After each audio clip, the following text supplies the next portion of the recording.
धन धन सतगुरु जी तेरा ही आसरा, धन धन सतगुरु जी तेरा ही आसरा।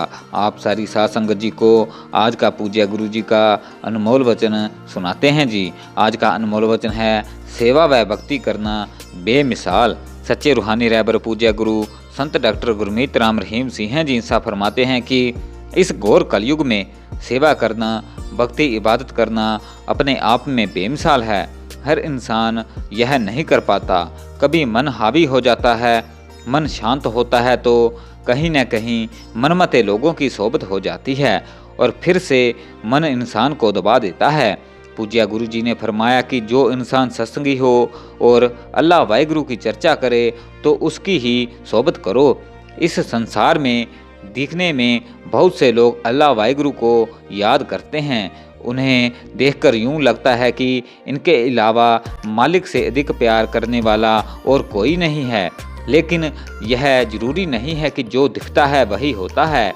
हाथी के दांत खाने के और दिखाने के और होते हैं।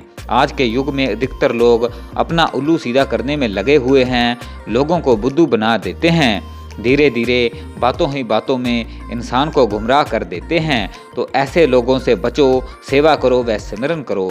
आप जी ने फरमाया कि किसी भी जीव को अपनी गलतियां नज़र नहीं आती, अपनी कमियां नज़र नहीं आती कि मुझ में ये गलतियां हैं, मुझ में ये कमी है इत्यादि। उसको वो कभी ख्याल में नहीं आती, बल्कि अधिकतर लोग अपनी कमियों को नज़रअंदाज करके अल्लाह वाहिगुरु राम में कमी निकालते हैं और एक न एक दिन उनका हशर बुरा होना ही होता है। पूज्य गुरु जी फरमाते हैं कि एक बार दो नशेड़ी एक बेरी के पेड़ के नीचे बैठे हुए थे। उनमें अचानक बातों बातों में चर्चा चली। एक कहने लगा कि कौन कहता है कि भगवान गलती नहीं करता, मालिक बहुत बड़ी गलती करता है। दूसरा कहने लगा कि क्या गलती कर दी।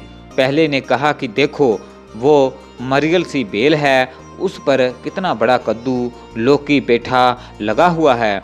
दूसरी ओर कितना बड़ा बेरी का पेड़ है और उस पर कितने छोटे छोटे बेर लगे हुए हैं। है न मालिक का दिमाग खराब। दूसरा भी अमली था, उसने कहा कि हाँ बिल्कुल ख़राब है। उसने कहा कि भगवान छोटी बेल पर छोटे छोटे बेर और इतने बड़े बड़े पेड़ पर लौकी कद्दू पेठा लगा देता। वे बातें कर ही रहे थे कि कुछ ही देर पश्चात हवा का एक झोंका आया।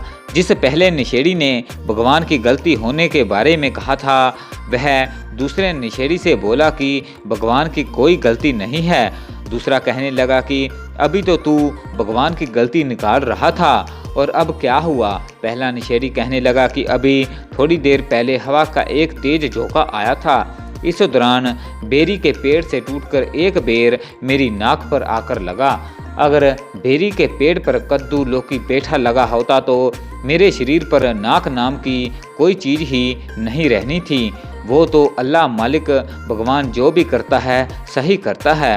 इस पर दूसरा नशेड़ी व्यक्ति बोला कि बात तो तेरी सही है, क्योंकि वो तो उसका चमचा था। पूज्य गुरु जी फरमाते हैं कि बहुत से चमचे ऐसे होते हैं जो अपने दिमाग से काम नहीं लेते। जैसा किसी ने कह दिया उसके पीछे हाँ जी करते रहते हैं। इसलिए भाई इंसान अपनी कमियां नहीं निकालता। हमने बहुतों को देखा है, उनको अपनी कमी नज़र नहीं आती। वह केवल उस मालिक की बुराइयां करने में लगा रहता है। मालिक ने ऐसा क्यों किया, मालिक ने वैसा क्यों किया इत्यादि। अरे भाई, मालिक के भक्त, मालिक के संत पीर फकीर तो बताते हैं कि ऐसा करो वैसा करो, लेकिन इंसान वैसा न करे तो फकीरों का इसमें क्या कसूर। उनका काम तो सबको सच्ची शिक्षा देना व अल्लाह वाहिगुरु के रास्ते पर चलाना है।